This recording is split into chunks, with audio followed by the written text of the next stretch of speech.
Each of us has our own unique background and story of how we became a part of Chiefs Kingdom. Our reach is far and wide, with fans all over the world cheering on our Kansas City Chiefs. Everyone donning the red and gold has figuratively signed that mutual agreement and come together for one common purpose. For 76,000 of us at a time, to descend upon Arrowhead, man our stations, let out our loudest battle cry to the tune of 142.2 decibels, and make that stadium rock until our opponents beg for mercy. We are unrelenting in our pride for this city, these players, and this team. This is the show for the Allies, Arrowhead Allies.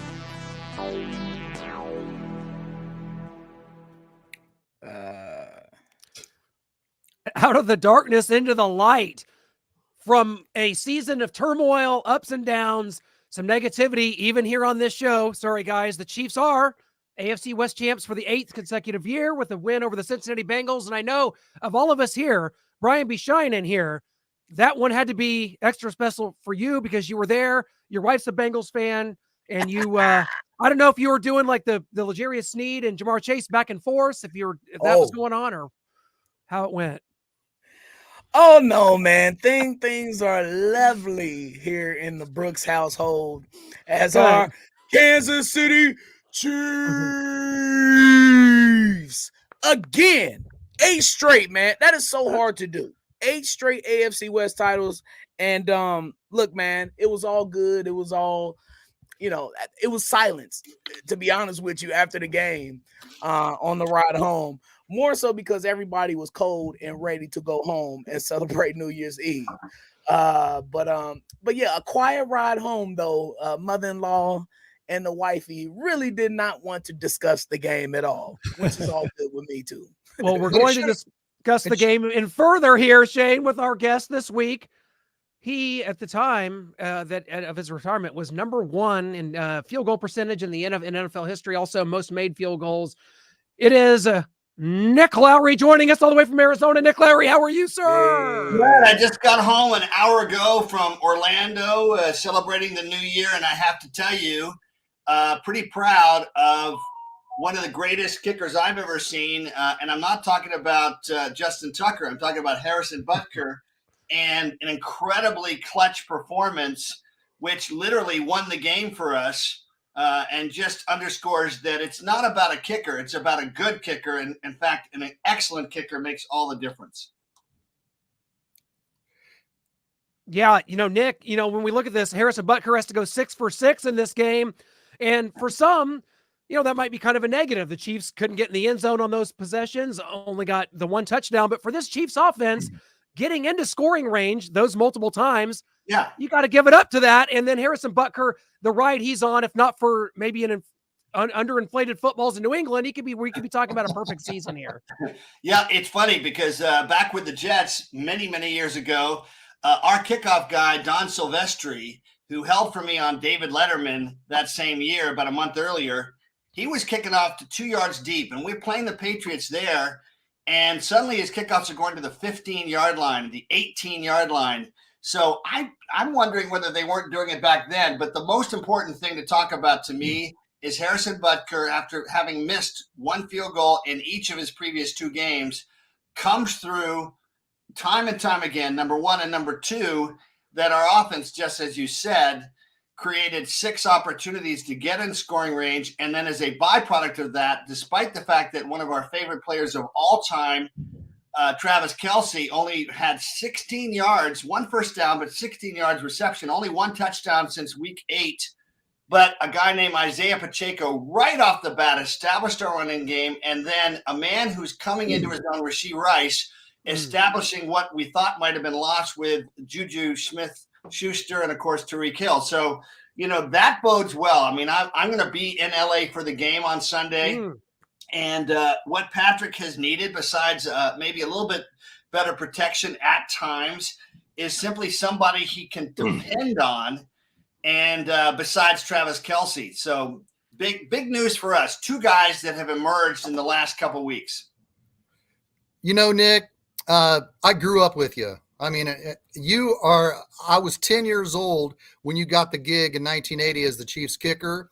And you were the kicker until I turned 24 at the end of 1993. And you made it automatic. You made it easy for me to take your success for granted as a young kid through teenagers and through my early adulthood. You know, Harrison Butker said at the end of the game, he said when he was asked about, he was up at the press conferences and they asked about his preparation. He said he likes to get out there early and he brings his phone, and his phone has got an app on it, which tells him the wind gusts and what direction they're coming out of. So that is his early That is his early evaluation on what he's up against as he takes the field. Nick, take me back to 1980. You're going out onto the turf at Arrowhead Stadium. It's 4 hours before kickoff. You don't have a phone with the app on it.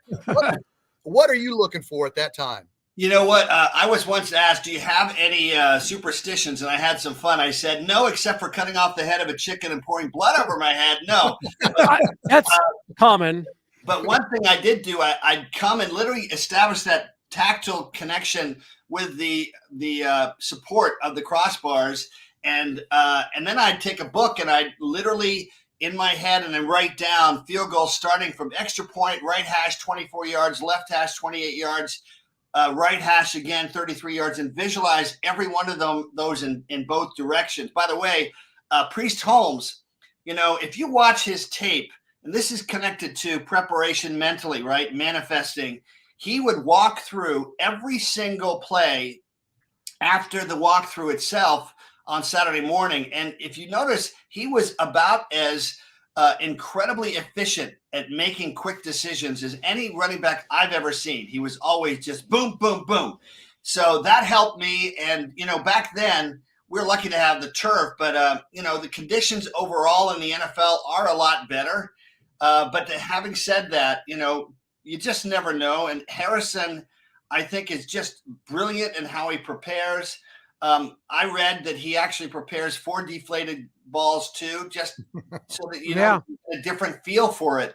What I find interesting, and you guys are talking about it, nobody in the NFL, Jan Stenerud, when we were sitting up in the owner's booth on Jets Chiefs alumni weekend, he's sitting next to me, goes, Nick, you need to talk to them about the fact that the balls are broken in now. This has been the case now for about 8 years. If you look at the average kickoff distance, the average field goal accuracy, the net punt, all of those jumped miraculously in 1 year, 5 yards. And that's something nobody talks about. So, yes, the kickers are absolutely better. Harrison is one great example of that, but they ain't that much better. The field conditions are better. The balls are easier to kick. So if you're a golfer, let's say, and you know that you can just easily hit a 300-yarder as opposed to having to just crunch it to get it out there, you're going to be more consistent. So those are just a couple little insights into the current game. Before we get to Brian here, we've got a fan question that I want to get to. Brad Simcox. Nick, we heard last week that the kicker, Harrison Butker, missed a field goal against the Patriots because it was not inflated correctly. How much of a difference does that really make to a kicker? First of all, I just want to say thanks for checking in. It depends how much it's deflated. One thing that's not talked about is which is what happens, if you inflate the footballs in a 74-degree equipment room, and then you take it outside where it's 20 degrees or 15 degrees or 0, the ball will naturally, anybody notice what happens with your tires? When you go from the winter and then suddenly it's the summer, the reverse happens, right? Your tire inflation goes higher. And the reverse happens when it goes to much colder. When there's a 50-degree difference, the balls will be deflated somewhat. So to some degree, and I got to give Tom Brady some credit here. If you remember in that game, the second half, they had the properly inflated footballs and he threw better in the second half. So I would say it makes a difference. And absolutely, I'll tell you about that game in 1995. I missed my first field goal from the right hash, kind of like Harrison. I think it was right hash, and missed it 39 yards. And it wasn't close. Did you notice that? I mean, his kicks are usually right down the middle. His was not even close.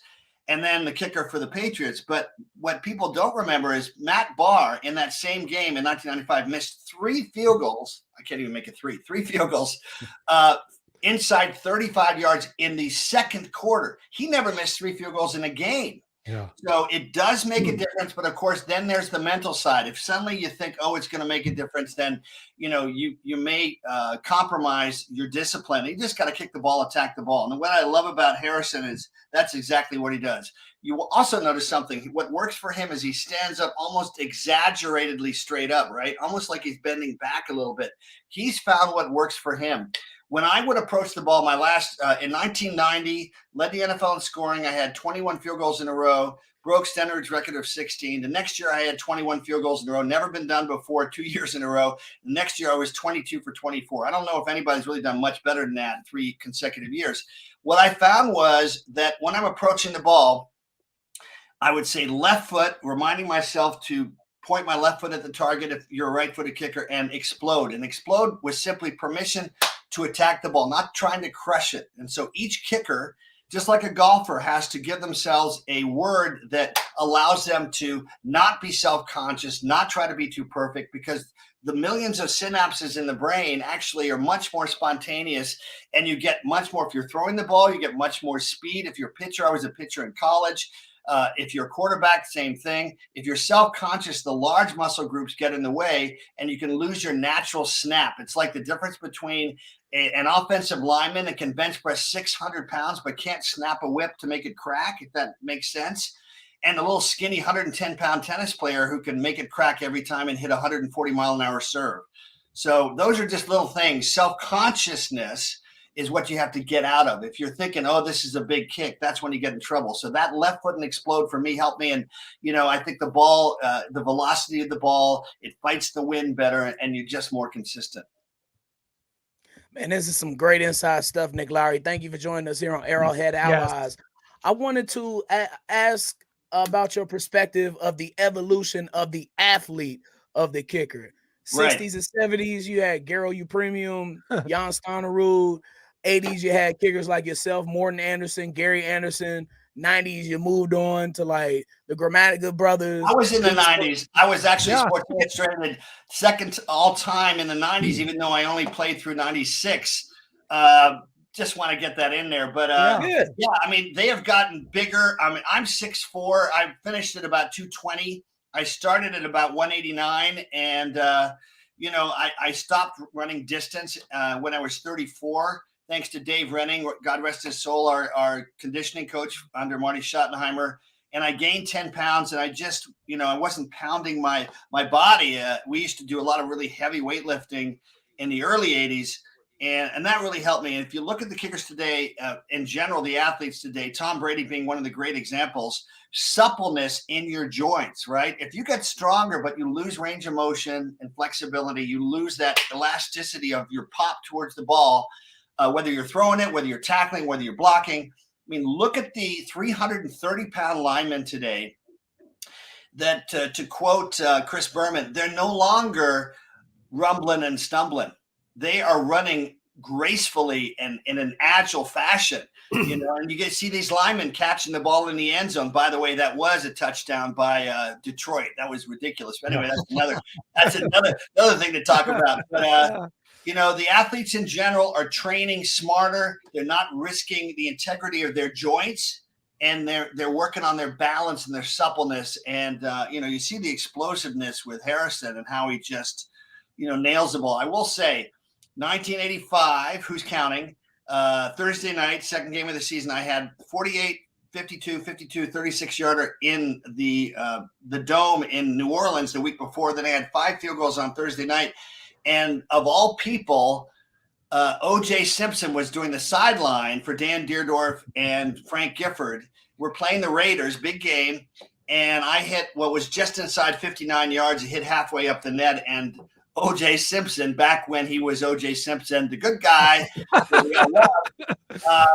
O.J. said that looked like it could have gone 70 yards. So just want to put a little thing in there that we could kick long field goals. I think that what I was able to do was during the John Malkovich era for the first time, and Al Davis actually said this to me in pregame. He walked up to me. I was the first kicker where literally when you pass midfield, you really had to worry about it in terms of your strategy on defense. So Harrison has taken that to another level. So has, Justin Tucker. and the kickers today are amazing. They just not.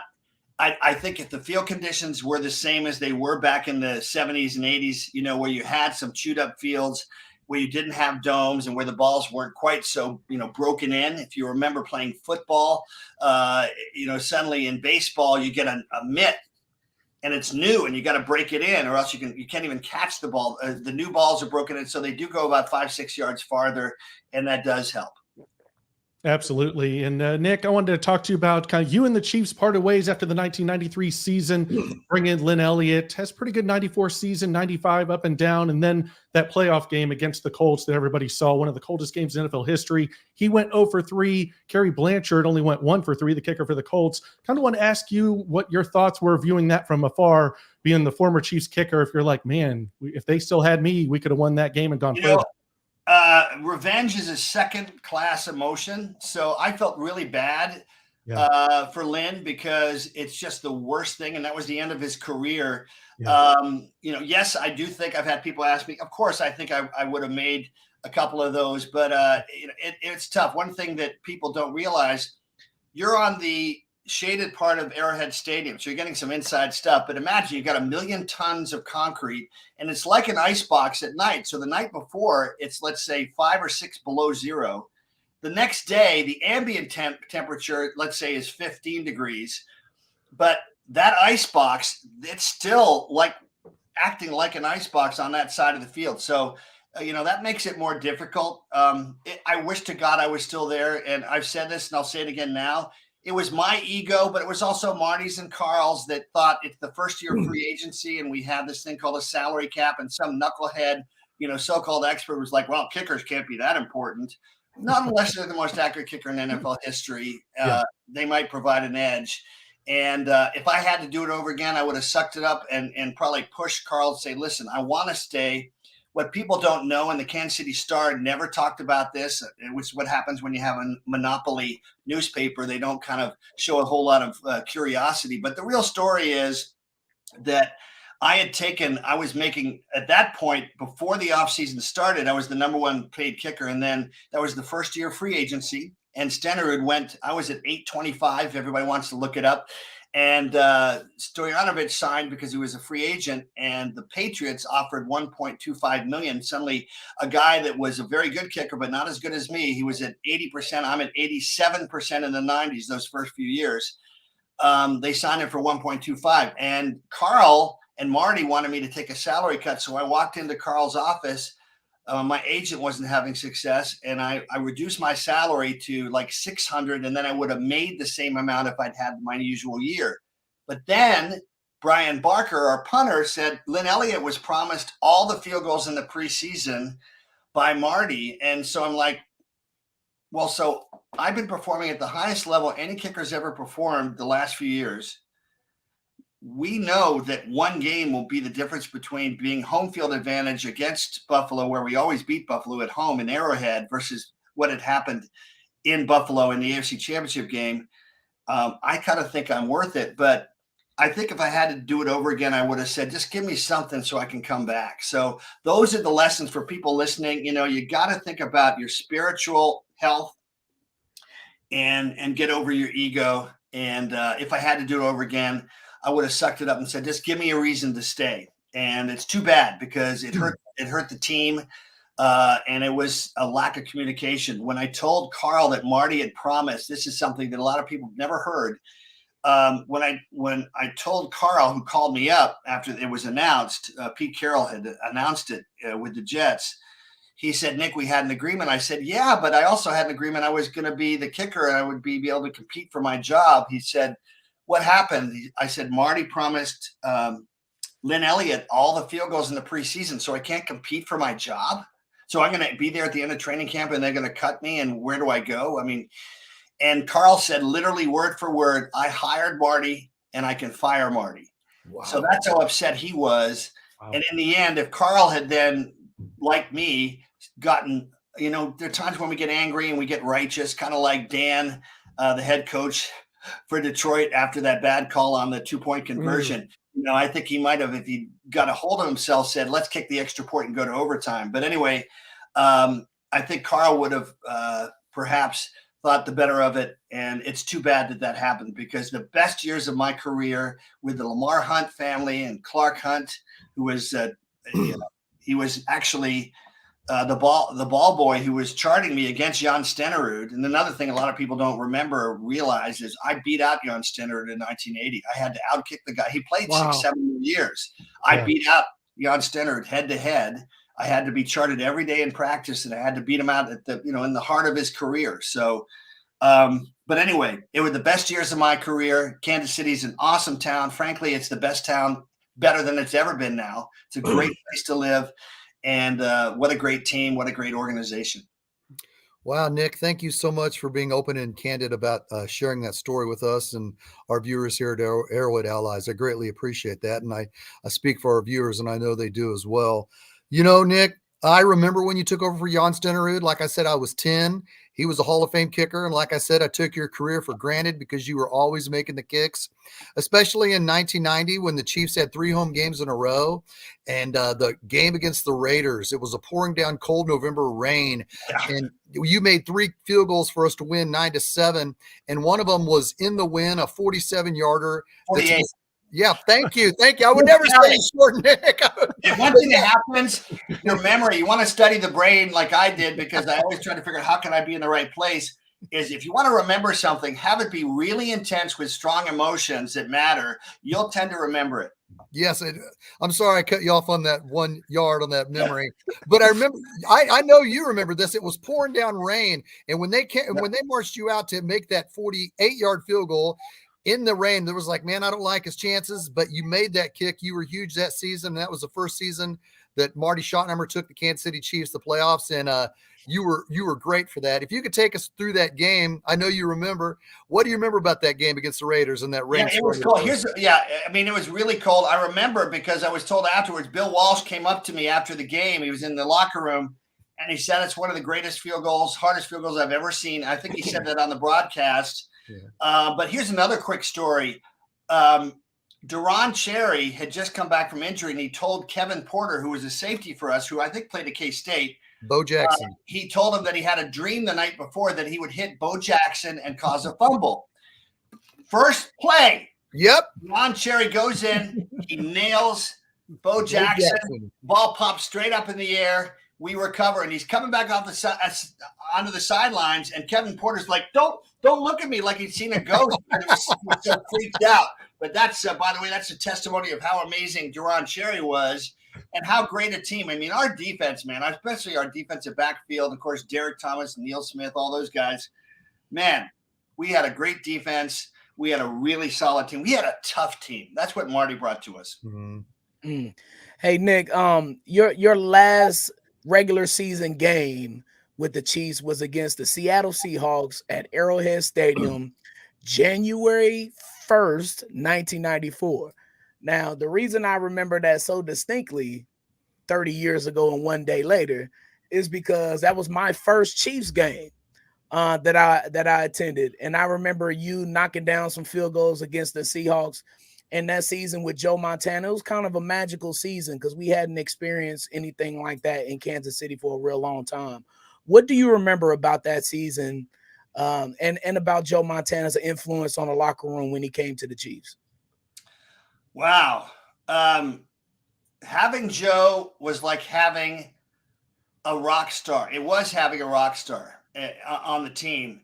And I tell people, this is another thing for kids and parents to tell their kids. I knew Joe Montana was going to be great, but what I didn't realize, he wasn't just great in games. He was relaxed but focused, and every pass in practice was perfect. It was not just a B+, 90 grade pass in terms of accuracy.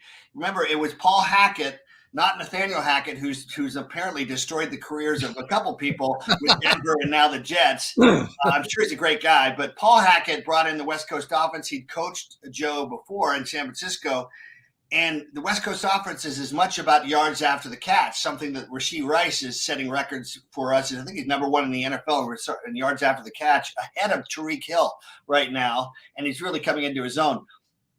Joe Montana would throw it so that you were just right there, right? just perfect in stride. So you're moving forward with no hesitation. And that half yard you got over the defensive back now becomes a yard. Now you get an extra 15 yards after the catch. So he was like a symphony conductor there. But one of my favorite memories, I've got two great stories for you. One is we're playing Monday night against the Denver Broncos. And Huey Lewis is on the sidelines and he's standing right next to the kicking net. And I had 5 field goals. I scored all our points. I had 45, 42, 52, and I'm nailing them. I mean, 4 of them in the first half. And I kept hitting them and coming back, nail them, coming back. And finally, after the 4th one in the first half, Huey Lewis goes, and this is what made it surreal, right? And he goes, man, this is easy for you. It was just so fun, just hanging out with Huey Lewis. And we were up 15-0, and I guess Denver, I wish it was 15-0. In the end, Denver scored with about 30 seconds left, but we beat them 15-7. The next day, USA Today had the headline was "Kicker Upstages Montana." So somebody gave me a copy of that as I came in the stadium, and I showed it to Joe, and he basically gave me the finger and said, "Fuck you." But anyway, excuse my language. But that's the power of love, Nick. Power of love. Excuse my language. I'm just telling the truth. And then here's another really cool story. So in that game in the playoffs against Pittsburgh, and we're losing 24-10. And then Keith Cash, I love you, Keith Cash. Anybody that hears it, tell Keith Cash I said this. One of the great player, and he has an incredibly important block punt that leads to a touchdown, gets us back within a touchdown against Mark Royals. And if you watch the tape of that game, which you probably can find on YouTube, you'll see that Bill Cowher was not very happy with Mark Royals, but thank God we blocked that. Now we're driving, and on 4th down, just like the Dwight Clark, rest his soul, gosh, with ALS and what he went through, really great guy. By the way, he was the roommate of Steve Fuller, my first holder, who was our number 1 draft pick in 1979, Dwight Clark. Just like the Dwight Clark catch with Joe Montana running to his right and then fading back and throwing. This time he comes back to the middle, and there, got to think of his name now. Todd McNair. No, it wasn't Todd McNair. It was a wide receiver. Tim Barnett catches it on his knees. Thank you. In the end zone, I kick the extra point. We go to overtime, 32-yard right hash. Brian Barker, my great holder and a great punter, had a 16-year career, I might say. After he left, he had a great career afterwards as well. And I'll never forget looking up and seeing 80,000 people in red. I mean, just so special, man. And we needed that. We deserved that. So in the locker room, Tim Barnett's locker was next to mine. And naturally I said to him, Tim, man, I was so awesome. 4th down, man, that is a lot of pressure. And he looked at me like this. He goes, that was 4th down? But Tim Barnett, God bless him, didn't even know. Thank God he didn't know. He probably would have dropped it if he'd known it. But that sent us into another game the next week, you might remember, against the Houston Oilers. Yeah. And, Marcus Allen, as usual, came through with some big plays. Joe Montana, just the confidence that Marcus Allen, Derek Thomas, Neil Smith, and Joe Montana brought to us. Before the game, Buddy Ryan comes over to our side of the field. Now, in terms of protocol, your head coach or your defensive coordinator doesn't walk over to your side of the field. He doesn't walk 5 yards onto your side of the field in pregame warm-up. He just doesn't do that. Well, Buddy, who had a big old pot belly, walked over like he was going to intimidate us, like we really were so scared of him. And we noticed that somebody had painted a 30-foot square banner in the right corner of the end zone across from us to our left from our side of the field in the Astrodome of Buddy's face. So the same Keith Cash, oh yeah, of course, catches the ball, and it's like out of a movie. He catches it, he sees the banner, looks at the football, and throws the football right in the nose of Buddy Ryan's face in that banner. So, and of course, we come back and we win. And when I'm flying back, I'm sitting there looking out the window in our plane. And there were red and white lights of traffic all the way from downtown. Everybody knows how far a drive it is from downtown to the airport. Solid lights all the way up to the airport. And we come out of there, talk about rock stars, man. The Kansas City fans, I'll never forget that. It's one of the treasured moments of my life, as it was a week later, even though we lost, when about 20,000 fans came out, even though we lost, and they gave us roses to hand out. And, those are great moments. And, after having to deal with the ups and downs of a mostly mediocre 80s, we had some good times, but to know what it was like when Carl came in and Marty came in, and literally within weeks, we were a tougher, better team. And to know what it was like to have Arrowhead full the way it is today, the fans, ever since then, we've had Chiefs Kingdom. And, those are the things that you treasure your whole life. Nick, cannot tell you how much we've appreciated having you on and going back to these moments. We relive them a lot on this show. Yeah. And obviously 8 straight division championships, 2 Super Bowls. We're living in a golden era here. And I hope here in Vegas, man, we'll see you at Radio Row or at least Steinberg Super Bowl party, one of the two. You better be there, my friend. I will. And since we talked about this yesterday, I'm going to say Dave Taub is one of the top 3 special teams coaches in the NFL. We've got the best pair of punter and kicker in the NFL. And we've got great overall, very good special teams. Just one thing, Dave, I don't know if it's just, insubordination on the part of the punt returners, but you got to tell them. I mean, you catch the ball in the end zone. That was my end zone too. I was so pissed when he took that out. I said, What are you doing? Well, and we remember what happened. What began and was ended, thank God, on Sunday was a streak of 5 losses in 7 games, starting in that Denver game when we're right in it down by 3. And then certain individual fumbles the ball on the 5-yard line and they take it right in. And now suddenly we're pretty much out of the game and that ends the game. So, Dave, I love him. He's a great coach, but those players are not paying attention because you cannot do that. And I just hope we don't see that again. You got to let the ball go in the end zone. If they do catch it on the 2 or 3, but you didn't fumble it, we still got the ball. That's a lot better than, the risk that's being taken. Yeah. Yeah. Nick, how many suits do you have from Peter's Clothier still with you? I've still got a few. Shout out to Spiro Alvanitakis and the Alvanitakis family. Peter's Clothiers they're out there now up in Missouri, just on the Missouri side of state line at about 135th Street. But they were great guys and it was fun. And of course, now all the money the guys are making, they're all dressing up like pimps and gangsters. Nick, man, we can't wait to see everybody that if you haven't followed Nick on Twitter, do so at Lowery Nick. He's going to be at the game, SoFi Stadium. Get prepared to pay $42 for 2 beers. That's going rate there at SoFi. Nick Lowery 88 on Instagram or Nick Lowery on Facebook. Yeah. And thank you guys. You guys are awesome. You represent the new generation of Chiefs fans, because we've got to be grateful. We are living in the best times in the history of the franchise. We even had the draft in Kansas City, which probably crushed a few more hearts in the NFL because we just won the Super Bowl too. So these are great times. You guys are awesome. I appreciate you having me on. Always Thanks an honor. so much, Nick. Thank you so much, Nick. Appreciate it. That is Nick Lowery, who's got some treat. great insight there. Definitely is. And that's what we do here on Arrowhead Allies. And coming on, just guys, got a little pep in our step here. I think all of us do. That's that division champion, 8 in a row, guys. We've said some things. We've said some negative things this year. It's not been maybe the year that a lot of us expected, but here we are. We got to look at some of these good notes here of this. I mean, the 8 straight championships is unbelievable. As you could see, when this started in 2016, the Chiefs had 8 compared to the rest of the teams that had 15. Now the Chiefs have 16. That's unbelievable. And you talk about living in the golden age of a franchise. We are. And that also goes to some of these stats as well. 9 consecutive 10-win seasons, tied for 3rd longest of all time. 9 consecutive playoff berths, 2nd longest of all time. Guys, it was Andy from The Office that said, I wish we knew when we were living in the good old days, when we were still living in them. And I think we need to take a step back and realize that we are, in fact, doing that.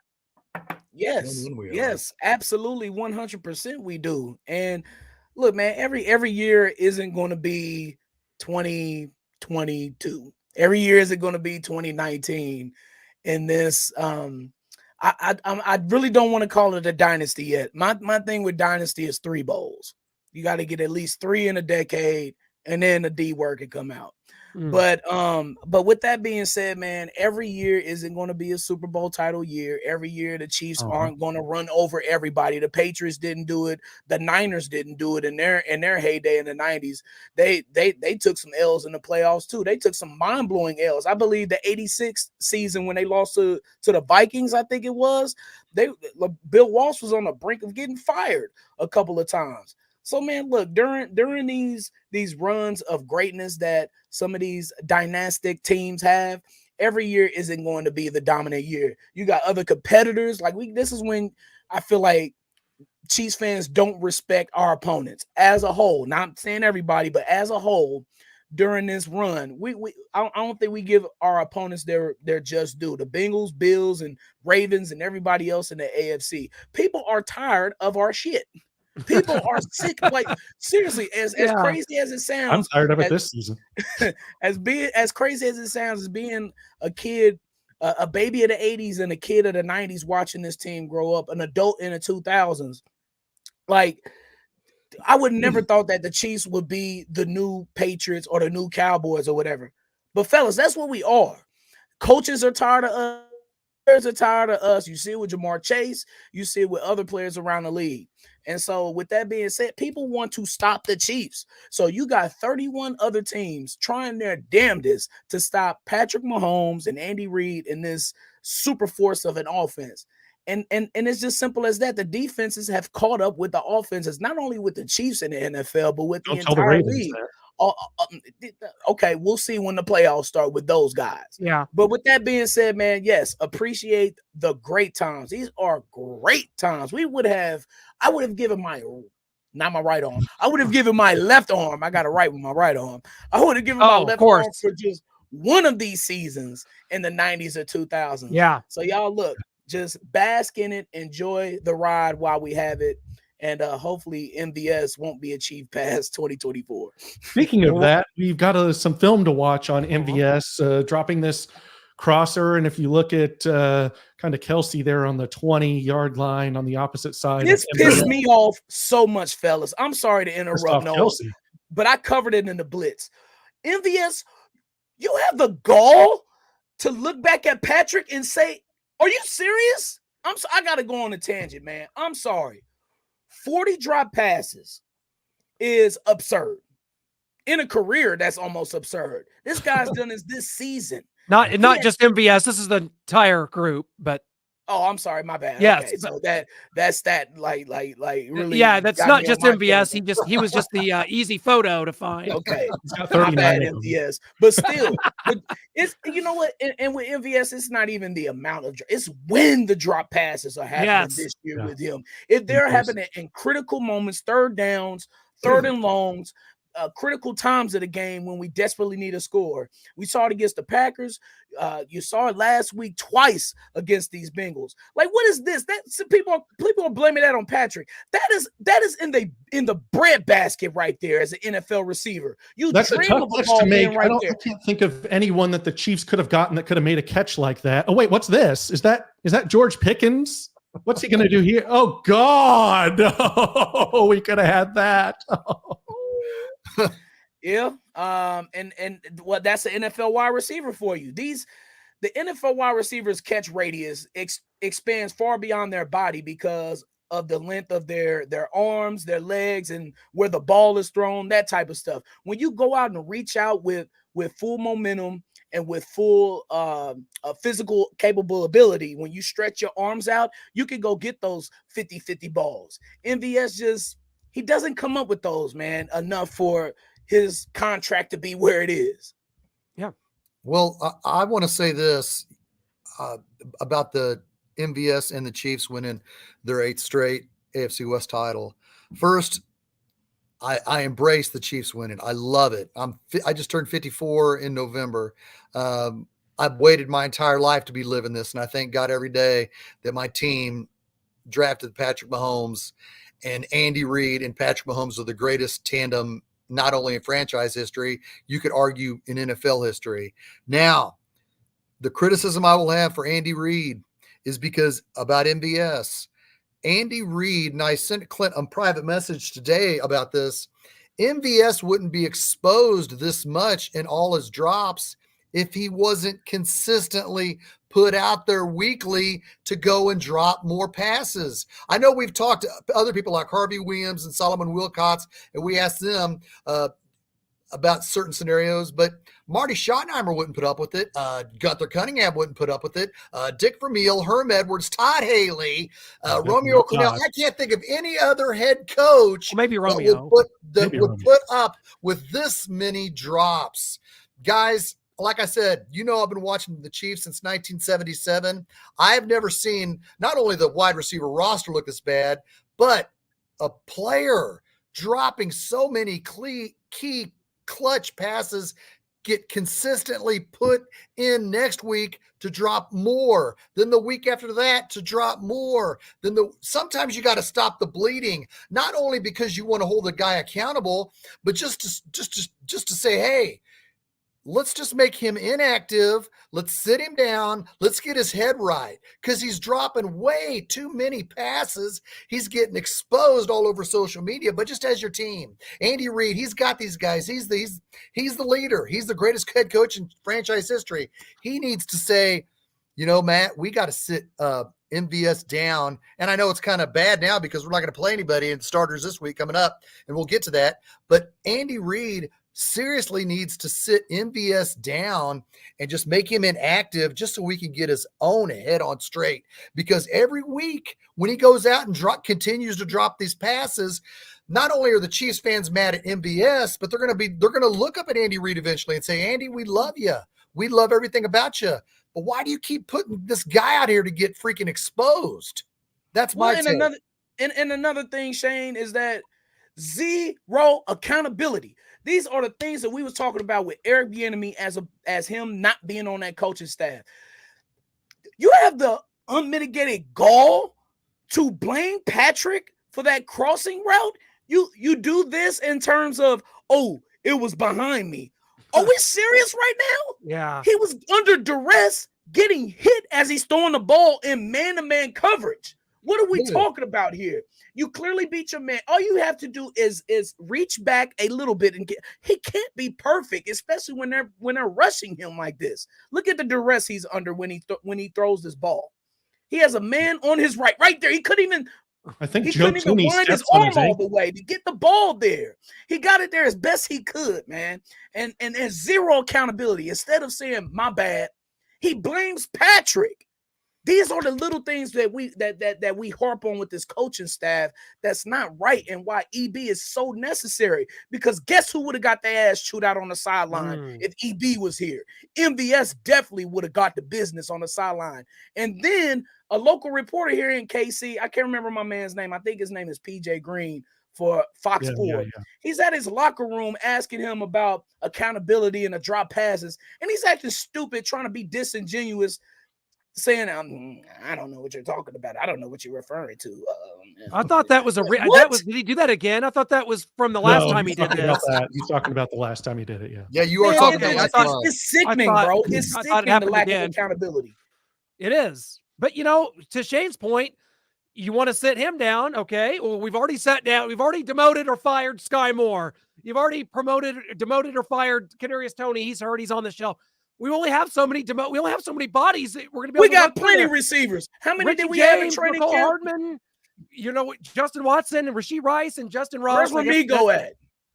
Right. But, the players that were supposed to come in here and fill these voids, fill these roles, you guys, are gone. Their asses are on the bench. They're gone. They're out of here. So how many more are going to be fired out of here? Cornell Powell off the practice squad. Somebody. Yeah. As much as we hate this offense and have been talking about it and down on it so much, I was just thinking about how we could be in play for the 1 seed right now. We could be 13-3, as horrible as this thing is, if Kadarius Toney just makes one little catch against the Lions, if MVS makes a catch against the Eagles, if Kadarius Toney is on side against the Bills. I mean, that's 3 easy wins right in your hands, right in the breadbasket for you, and you blow all 3 of them. And they let them all slip through their fingers, and we're 10-6. You didn't even mention the Eagles game. He did. Yeah. Yeah. Oh, you did? Yeah. I mean, but still, that that is the microcosm of this season, man. It is. Like it's ridiculous that you would think these small details would have such a big impact on the season, and they do. That's why every single little detail matters. That's why you knowing where you're supposed to be, what you're supposed to be doing on every single play, it matters. It might be annoying in football because there's so many different little rules, and I wasn't even aware of, how many rules we keep track of with staying on sides, not jumping the snap count, not doing this, not doing that. Like in basketball and baseball, they have their little rules too, but in football, it seems like there's more little rules to the big rules, but you have to pay attention to each and every little thing, or else you could be stuck like this, because the margin of error in the NFL is razor thin this year. And now, kind of looking ahead to the playoffs and who the Chiefs might play, it's time for everyone's heads to explode as we try to get through this. I get it. I'm a beautiful mind. Oh, okay. Clint gets it. That's one of us. That makes one of the four. But I love this graphic, by the way. If Buffalo beats Miami, then the Chiefs play Miami. Now, it gets weird if the Dolphins beat the Bills. A lot of people think the Bills are going to win, so it could be very nice, clean and simple. Bills beat Miami. All you got to worry about is Chiefs play the Dolphins. But if the Dolphins beat the Bills, the Jags beat the Titans, then the Chiefs get the winner of Texans-Colts. Okay? If the Dolphins beat the Bills and the Titans upset the Jaguars and the Ravens take care of the Steelers, although the Ravens are probably playing their backups, Chiefs get the Bills. And this unlikely scenario, but hey, it's the NFL, like Brian likes to say, anything can happen. Dolphins beat the Bills, Titans beat the Jags, Steelers beat the Ravens, Chiefs get the Steelers. And maybe that's the one I'm rooting for right there, the craziest one at the bottom. Wow, man. Man, this is a lot. It is a lot. And it's hard to even, especially with 1 week to go, for this all to come down to this. And it shows you, Brian, to what you said about the AFC and the margins being razor thin and how this could all be so different just based on a player or two here or there. But all you can worry about as a Chiefs fan is what's in front of you. The Chiefs are the 3 seed, which means you're going to get that first home playoff game. And unless some big time upsets happen, it's time to head out on the road with your red pants and your white jerseys after that.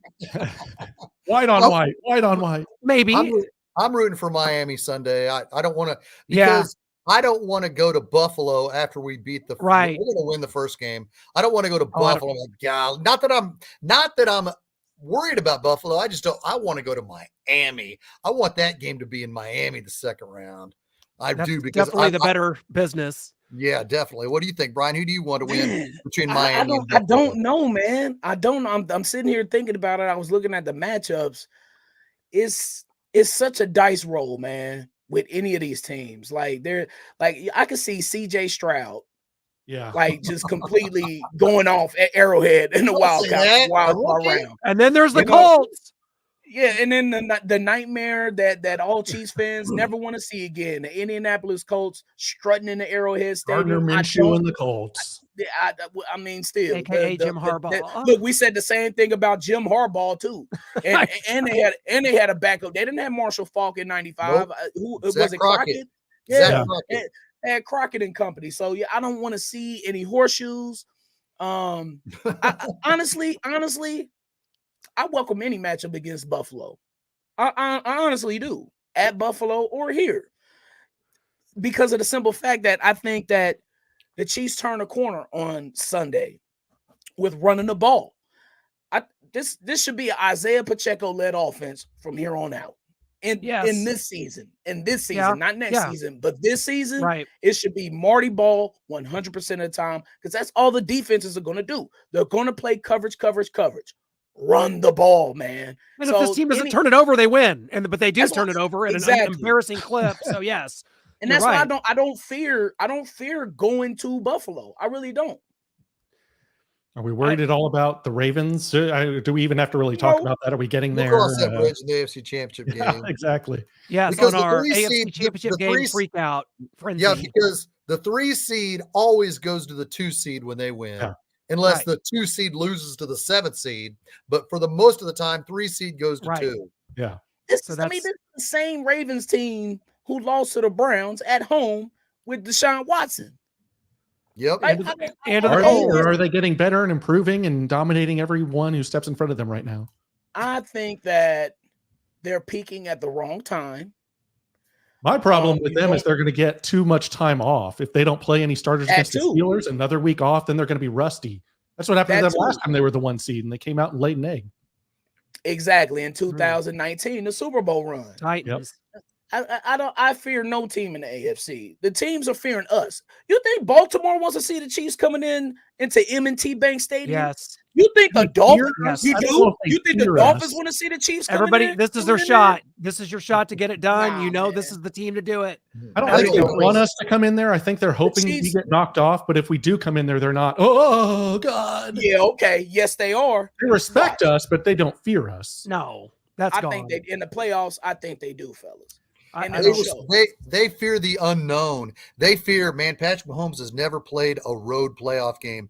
That right there will alarm them enough. I think they fear us. Like if the Ravens have their choice of opponent, we would be the last one to come in there. But that doesn't mean that they are fearful of us. It just means we're the toughest competition to come in there.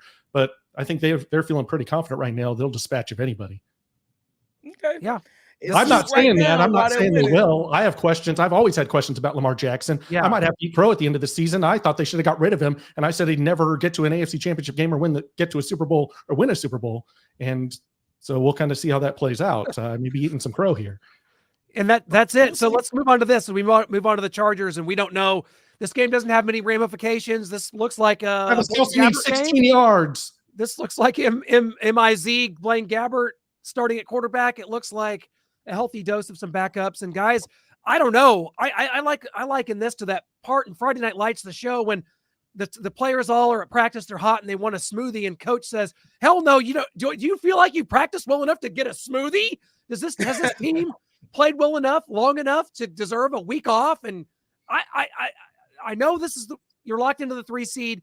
I'd like to go into Los Angeles and keep this momentum rolling a little bit. I know that's not exactly logical in some ways, and you'll probably see the backups, and the backups will probably win too. So I don't want to lose 3 division games. There's that.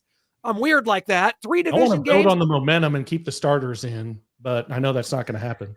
Long term, fellas, we got to think about a Super Bowl run. How close is Pacheco to 1,000? I think 60 something, maybe 62. Yeah, so Kelsey, like you said, 18 yards to 1,000. I think they should rest Pacheco. I know he wants to get his 1,000, but I rest Pacheco just because you're going to need him. Sneed, rest him, he's banged up. You think Kelsey's got to treat? You think got to treat this week like the bye week? Do you think Kelsey will play to get that 116-yard pass pattern, Brian? I don't know if he could get it if he's out there playing every snap. Why? Okay, so he needs 16 yards for 1,000. Yes, and this will be how many years in a row? 7, 8. I think this is 8. So same with the titles, division titles. Okay, yeah. I would do that. It depends on how Kelsey feels. If he wants it, if he wants it, if he wants it, give it to him. But at the same time, though, like, fellas, I don't think you keep him out there the whole game. You tell him like, "Hey, I'm giving you 2 series, or I'm giving you 1 series to try and get it." Yeah, we got a Super Bowl run, bro. Like, these stats and everything, like that's cute. That's fine. Pacheco definitely needs to sit.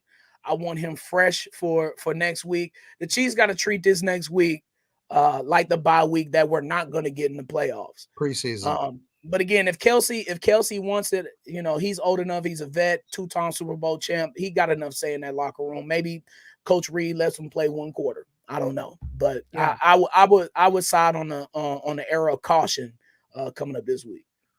I think he plays 1 or 2 drives, and if he can't get it, then they just pull him anyway. It's just one of those things that sticks in my craw because a couple years go by and national analysts start saying, "Well, you remember the Chargers did finish 2023 with the win over the Chiefs, just like they did in 2020 when they came in here." I can't stand that, and I know that's just, Joe Burrow's never lost at Arrowhead. Not important in the long run whatsoever. But it's just like 3-3 in the stupid division, man. But yeah, it's Brian's right. It is about loading up for this, and that's kind of what Andy Reid's been doing subtly with the way he's coached this team. He's been talking about it to get this team better, to get it ready for this, and it's built for it. And we'll see what happens. I think this is we're getting ahead. I think this is a one and done team, no matter who it is. I don't care if it's the Texans, Colts. I'm picking the other team. I think the Chiefs are dead meat. I think they're cooked gooses. And I think I don't think it matters. I'm fearful of everyone because I think no matter who it is, the Chiefs play their last game next week from next Saturday or Sunday. Arrowhead? Oh my God, yes. The Chiefs had 4 home losses this year, Shane, for the most since 2012 when they lost 7 home games in a 2-14 season. 4 home losses is inexplicable. The Arrowhead mystique is gone. Now I say that meaning I think the road mystique in the National Football League, the numbers are up. Road teams are winning at a much higher margin. It's not just Arrowhead. I just think winning on the road is commonplace now. And I don't think not only is this Chiefs team dead in the water, winning at home and playing at home isn't as big as a factor as it once was. It's going to be the fun. Chiefs are going to the AFC Championship game if they play the Dolphins in the second round. Yeah. I think they win their first game. Dolphins are dead. They just lost Bradley Chubb. They already lost Jalen Phillips. They have no pass rush whatsoever. Their corners, Xavier Howard was carted off. They have no offensive line. Jalen Waddle's been nicked up. Tua's awful. I just think the Dolphins, we want them as the 2 seed. We want to play them next. If we can get past the first round. That's it. Let me sprinkle this in too, because you talked about the Arrowhead mystique being gone, Clint. Yeah. And Sunday wasn't a normal Arrowhead day to start out. Like it was quiet, it was low energy. The tailgating wasn't tailgating like it should be tailgating. You know, even the smells wasn't there like it should be. Now that's really a problem. And even with the Bengals too, my wife, her and my mother-in-law, they was screaming the Who Day thing. And the Bengals fans, they just weren't. It was Who Day. You know, it was no juice in the stadium. We don't have Joe Burrow, so we're going to quietly say it. Who Day? Until the fourth quarter. Now, the fourth quarter, Arrowhead did come alive. Yeah. But before then, though, it wasn't the same Arrowhead. So it might be something to that, Clint. I think part of that is because of the temps outside. Another part of that is because nobody knew what the hell to expect from the Chiefs, and it's a spoiled fan last base. week's disappointment. That too, yeah. When you become a spoiled fan base that's used to winning, and you're just kind of experiencing some dips in that this season, and it doesn't mean it won't be there. Playoff game, you get a hotly contested game. It's the Bills in here. It'll be there. Don't get me wrong. It'll be there. So, score predictions. Are we going to do that this Sunday? Or how many yards is Blaine Gabbert going to pass? Yeah, I don't know. Yeah, I just over under. Blaine Gabbert score prediction. Blaine Gabbert's going to air it out. I'm up for it. Let's see it. We had a question about Frank Clark up here from Kenneth Cadwell. Longtime viewer. He's in here all the time. Should we bring him back? I say yes. Keep FAU. Just let him learn from Frank and all the other guys, Karlaftis, Mike Dana. FAU out of the rotation. Frank Clark in the rotation here and there, spot duty, big time. Somebody, Omenahu needs to come off, or Dana, or something happens to him. They get nicked up and are out for the rest of the game. Then you got Frank Clark there. He's great in the playoffs. I say do it. I know they won't, but I say do it. I think Frank Clark or Justin Houston's going to go to Miami to fill in for Chubb. I don't know how they don't make that move. If you're Miami, how do you not make that move? You lost Phillips, you lost Chubb. How do you at least not get Justin Houston or Frank Clark? That's just my 2 cents. Yeah. I think Houston's the more effective player at this point, so I think it would be him. But. Well, guys, that kind of wraps it up for us here on Arrowhead Allies this week. Big show next week. It's Chargers. Strange kind of a situation going into this. I think a lot of us predicted that this week the Chiefs would be resting starters and that this Chargers game wouldn't mean anything. We didn't really not quite the way we had it planned. No, but those predictions came true. So we'll catch you guys next week here. Thanks to our guest this week, which was Nick Lowery, aka Nick the Kick, as I grew up knowing him as, and got some insight for you there on the special team side of things and just where things stand. So thank you guys so much. And Noah and I are off to Orlando. Noah, get on. We'll see you at the airport. I got to start packing. Orlando. Let's go.